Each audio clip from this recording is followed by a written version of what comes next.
be watching Jackson Awele to see how it goes from here, because obviously that was a big case. Thank you very much, Sophia, and thanks for a great job throughout the week. Thank you very much. Now I'm going to introduce my panel here. Dr. Linda Musumba, now almost a resident on our show here every evening. Thank you very much. Lecturer, law lecturer actually at Kenyatta University. Thank you very much. Felix Owor, who is an elections law expert, also not a completely new face. And of course, Muthoni Nyankolo, who has also been with us on the show, advocate of the High Court. Ladies and gentlemen, is this the verdict you anticipated, Linda? Joe, I'd have to say that in the run-up to the decision this morning, I was ambivalent that it could go either way. But of course, going by the history that we have seen, not only in Kenya, but in Africa, with judiciaries in matters that are very political like this, today's decision, of course, was unprecedented. So you were thinking like, maybe, but no, that cannot happen. Yes. Felix, how about you? Well, let me first of all begin by saying that this is a great day for Kenya. And to be honest with you, just this morning, we exchanged text messages with Muthoni, trying to ask each other, how do you think this is going to play out? Let me say that I've worked with in elections in the continent and worked with judiciary around the continent, including judiciary in Ghana. And the courage, the resilience, the integrity, and the dedication that the Supreme Court judges made today surprised many. The evidence was overwhelming.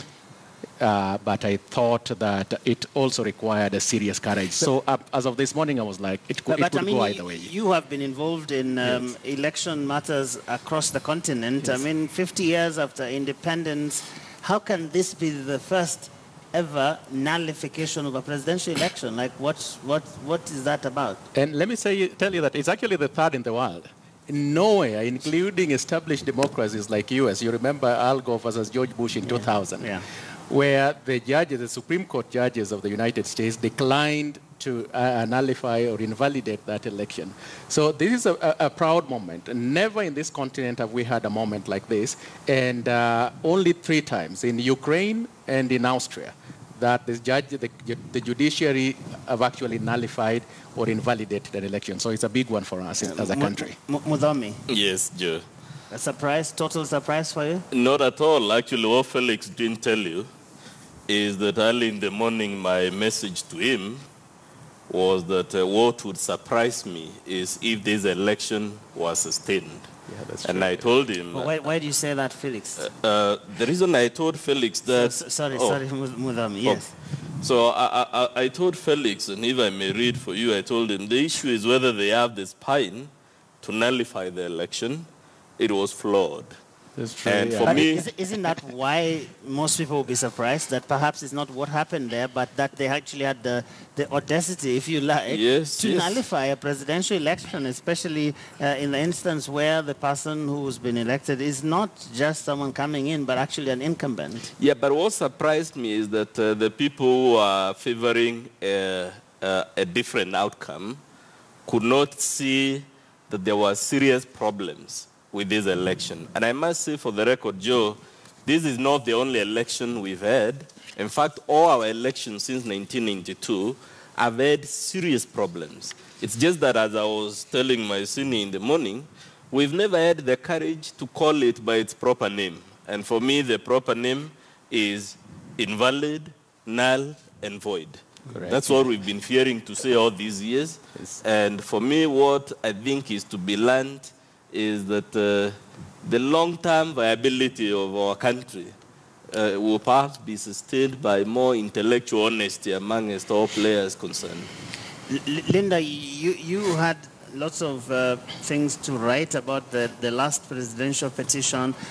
But looking at it, I know the judges haven't, the majority decision actually was without reasons, as they call it. They haven't quite said the detailed account of why they decided the way they did. But listening to Justice Maraga this morning, What do you suppose was at the heart of the decision that the majority of that bench made?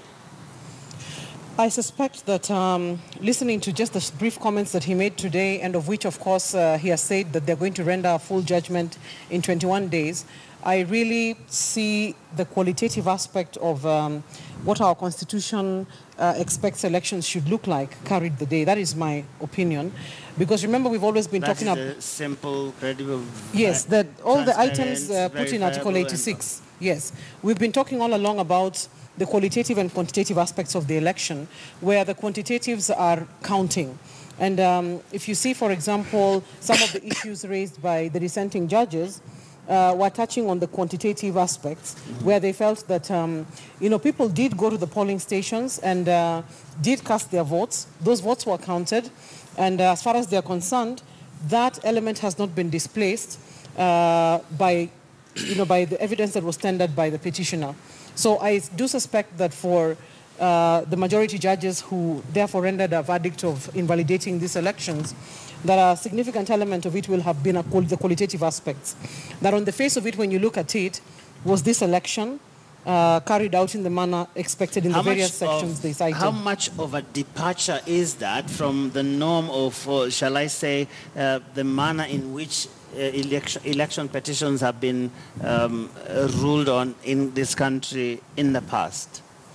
That, of course, that question goes, of course, again to the heart of the type of system that has been used for elections in the past. You remember we had the black ballot boxes. Then we came to the transparent, which was the manual. Basically, you count the votes and then you tally them, and then you're able to say what has happened. This time round, of course, there was the addition of the electronic element, where the KIMS, the integrated, electoral management system, where those results had to be transmitted to another focal point, which was the National Tallying Center. So additionally, that additional element, of course, did bring in other complexities that have not been there before.